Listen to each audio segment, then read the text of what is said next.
Hello and welcome back to Toka Backstage. This is Christian Wolf, Executive Director of the Torrance Cultural Arts Foundation. I am pleased and honored to have Noel Gallen here from the upcoming Call of the Wild, which will be on Saturday, January 26th of 2019 at 2 and 5 p.m. at the Armstrong Theater. Noel, it's an honor to talk to you. Thank you so much for making the time. Thank you, Christian. Thanks for having me. I'm excited to be here. So tell me, where did the idea come from to try and bring, I mean, this is a pretty ambitious project to take this tremendous story and bring it, not only bring it to stage, but bring it to stage with just you on stage.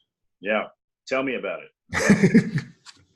Yeah, well, you know, when I was a kid, this was my favorite book, actually. And I got into theater reading books out loud. So I was reading this story out loud in my room, and my mom was knocking on the door, asking what's going on in there. So when we thought about what story would work for not young people, but people at a kind of a crossroads when we think of middle schoolers. So we were thinking about what story is going to inspire them and challenge them and scare them and make them laugh and make them cry. I immediately went to Call of the Wild. And in telling the story, we wanted to keep it simple and really focus on the story and the experience that you have when you read the book. And I think what's important when you're reading that book is you use your imagination. So when it's just me and you have to imagine all the dogs and all the characters and all the places we go, I think the audience participates in a more active way than if we gave them everything, you know. Well, and I know that like you do use some projections, but it really, you're right. It does seem like it's more of just sort of a guidance as opposed to in your face, here's what you're looking at. So so people do have to use their imagination, which I think is brilliant. So, but I'm curious, you did pick sort of the hardest group to try to entertain, which is middle schoolers, because with young kids, it's easy. You just do a lot of flash and jumping around and loud music. High school, it's a little more cerebral, but with middle schools, it's a really tough target. Why that age? What made you pick that group? You know, and I thought the same thing going in, that, wow, this is going to be hard. But you know what? It's been great. They love it. They latch onto it immediately. And I think part of it is the center piece of this story is a dog. And there's something about Buck that these kids really empathize with. And they're not high schoolers yet. They're at that crossroads where they're looking for what they care about, what they want to do, what they're into. And it's really special to see them light up when they experience this story. And a lot of them have been on stage already. And I think it helps them realize, wow, I can do this. This is a path I can go on. And, you know, the story itself really challenges them. And I think they're surprised by that, wow, this is scary, or wow, it's violent, or what, did he just say what I thought he said? You know, so right. I think that helps them kind of loosen up and listen and have fun. So besides being on stage, what did were you involved in the entire process of building this show? I was, yeah. So 4 years ago, we decided to take this on. So we took a year and adapted the story, adapted the book, and had to decide what parts of the story we wanted to focus on. And we did a workshop presentation for about 600 kids and show them half of it. And I got a lot of interesting feedback, mostly which was, we want more dog acting, you know, which I thought going in with middle schoolers that would be too silly, you know, but they wanted that because they want to latch on to Buck and his story. So I have to give that to them. And so, so then we took another year and did the second half and premiered it in Austin 2 years ago. And we've been to 15 cities over the last 2 years. Mm-hmm. And it's developed in so many ways. I mean, I think I play 35 characters. It's pretty amazing. So, yeah. But it's been great. I've had kids howling all over the country. Literally, right? Literally, yeah. So, growing up as a kid yourself, did you find your inspiration in middle school to become an actor, or? You know, it came later, but looking back, I was acting at home, reading these books out loud. For some reason, I went that way. I had an instinct for reading things out loud because I got into the story more that way. But I wasn't in my first play until a senior in high school. And something, it kind of lit a spark in me. And, you know, there's something about being on that tightrope when you're on stage that's really exciting to me. Well, and especially being out there by yourself, I imagine that's got to be quite the journey. Yeah. Yeah. Well, you know, I tell the kids, you know what, I'm not here by myself because they're here with me. And, right. Because this is the type of show where I see them and I let them know that I see them. And I literally am telling them the story. So I really actually don't feel alone because I'm telling the story to those kids. It feels like they're around the campfire with me. Yeah, and I noticed that from what I've seen of the show that your persona when you come out on stage and talk to them originally is really it really is like, hey, I want to tell you this story. Listen close, and the way you come off is kind of people. I can envision kids leaning in, listening, going, "What's he going to say?" Yep, and it's funny. At first they think, "Oh, he's going to sit there and tell us a story." Oh, okay, great. And then I get up, and then I start acting like these different characters, and then the sound effects come in, and they're like, "Whoa," and they sort of forget eventually, 40 minutes later, that it was just me the whole time. Now, I'm curious. I mean, most actors will take their talent and say, okay, I want to be an actor, so I'm going to pursue this path, which is either Hollywood, commercials, Broadway, whatever. You chose a very specific path, which is to entertain and educate and enlighten kids. What was the impulse to do that? Well, I've always loved the theater. I've always been drawn to the theater. I've done a couple films, but it doesn't feel the same. There's something about the moment that I and the audience are sharing together that's really special to me. And there's something about stories for kids that I think are special too. And you know what? Kids are the best audience.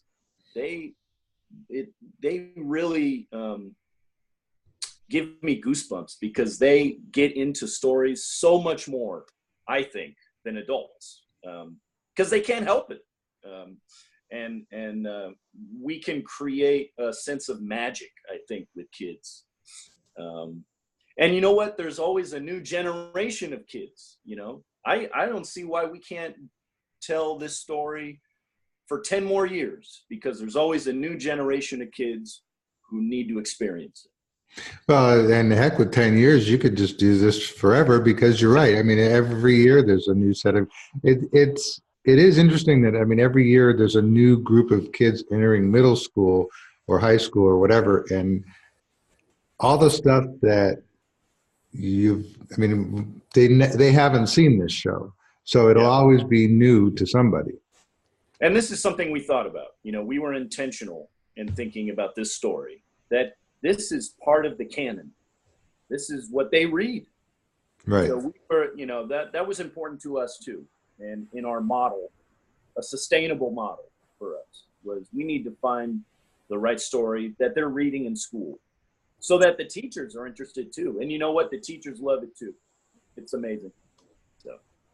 Well, that's great. And then, so do you have projects lined up to beyond Call of the Wild that you want to do? We do. We are doing the next one right now. I'm directing the next one right now. It's a musical adaptation of Hansel and Gretel. Interesting. Yeah, for the same age group. It's a little bit of a bigger show, so it's 3 actors with a live cellist and a live guitarist and 1 screen.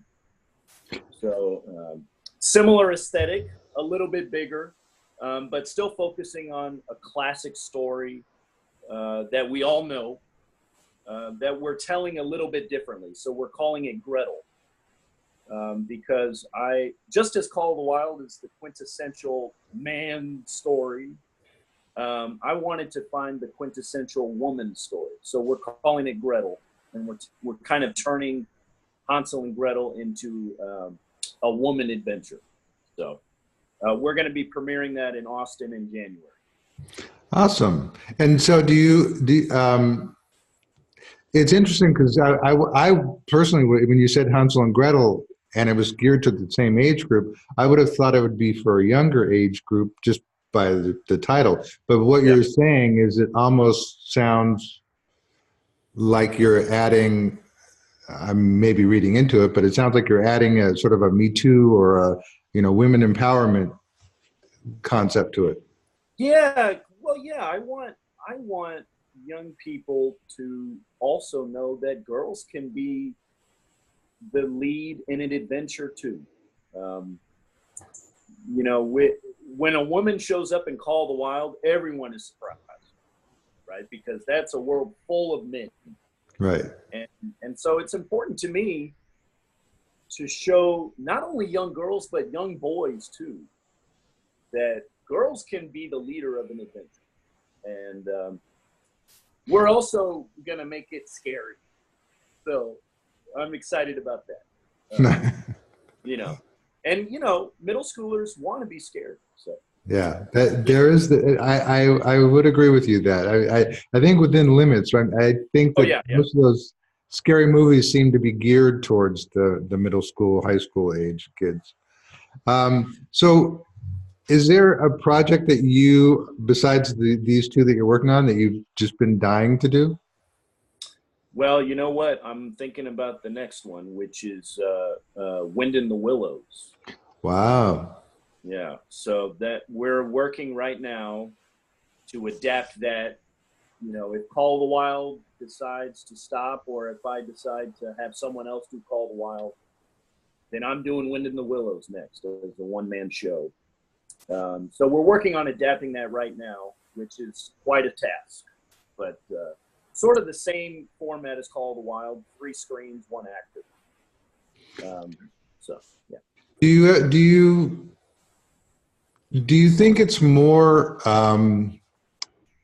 rewarding to do a 1-person show versus a group show for you personally? Well, rewarding as in more money for me. Yeah. Well, besides the money, I mean, I know.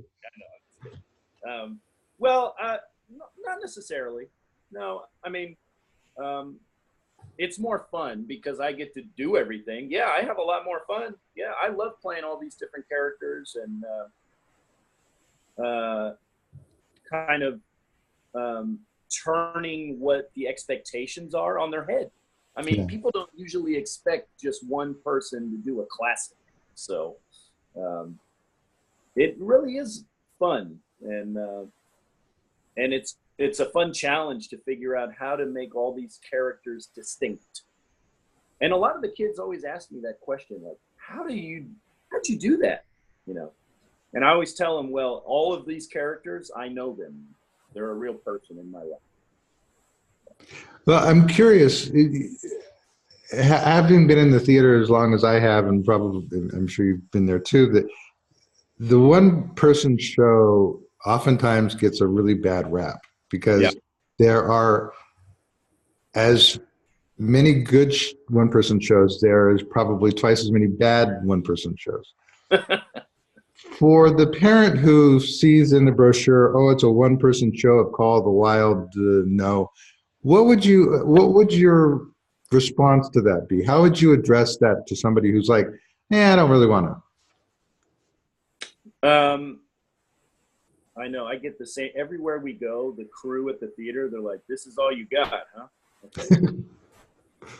But then when they experience it, so what would I say? I would say, if you love a good story, if you know this book, and even if you don't, um, come to the theater and really experience the story, because it may just be one person, but it's an entire theatrical experience. Because that's what's great about the theater. It's not just about one person or one element. It's about all the elements. And we really try to combine all of those things. So from the sound design is amazing. You really get lost in the world of the story and all the dogs and the wolves and the sounds of going to the Yukon. And then the three projections. I mean, talk about a work of art. We hired 3 different artists to work together to bring that to life. And then there's original music. We have a theme song composed by Graham Weber, and we use that throughout the show. So it may be a one-man show, but it's really is an entire theatrical experience, I think. Yeah, I would agree with you. It's like the production value is really high. The visuals are stunning, and your portrayal is like spot on for all the characters that you do. It really is a joy to watch, and it's like I said earlier. I can see where people will just like lean in from their chairs to listen and watch what you're doing. Um, Oh, so I would echo your sentiment. I think it's a great thing. I also had another question, darn it, and now I forgot what it was called. Um, so, oh, I know. One of the things that our organization does, besides present shows, is we try to inspire and help up and coming artists. And I'm curious. I find it fascinating that like one person shows or 2 person shows, they they don't wait for the opportunity to do something. They sort of create their opportunity. Do you, is that how you sort of feel about your career? Is that you've sort of created this opportunity for yourself? absolutely. Me and my partner, Jason Tremblay, who adapted and directed this show, we we've been working in the theater scene here in Austin for 10 years. And 4 years ago, we came together and said, we need to forge our own path, because, the kind of cycle of the theater scene was kind of a stalemate. And so we needed to figure out a model for us and make it happen for us. And I've been working with youth for 12 years now. So that was, and just being smart about focusing on the youth and the next generation of artists. So yes, absolutely.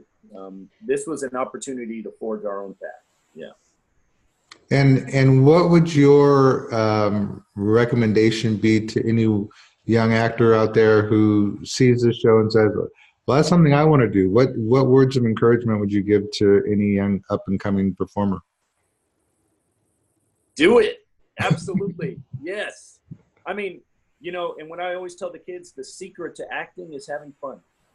That's the secret. Because if you're having fun, your confidence is up.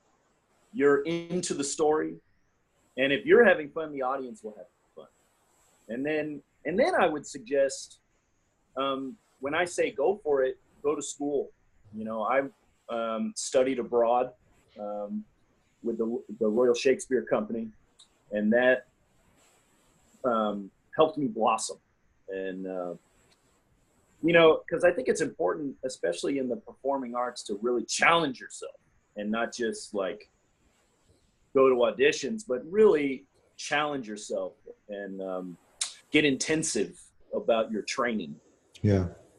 And kind of, I think one person said to me, once you get all that training, then you can forget it, but you got to get the training first, you know? So yeah, I think that's what I would say. Have fun and work hard. Yeah. Very wise words to live by, for sure. Well, I think our time is just about up. I want to thank you, Noel, for taking the time. I'm really looking forward to seeing you in January and presenting your show. What do you hope people walk away with? What do you hope the kids walk away with after the show is over? A couple things. First would be, wow, theater is awesome. Yay, theater. You know, I want to do it, or I want to go see more theater, or, hey, Mom, let's go see another play. The second thing would be, wow, I want to read that book. Even if you've already read it. You know, I had one girl say something amazing, which was, how is the book so confusing and this show was so clear? You know, and I said, great, go read the book. I bet it's going to be more clear than that. Yeah, that's awesome. And quite frankly, it's been a while since I've read it, and I actually pulling it out of the garage later to read it again, because it's been a while. But I do thank you, and really looking forward to seeing you in person in January. All right. Thanks, Christian. Thanks for having me, man. We'll see you soon. All right. Thank you so much.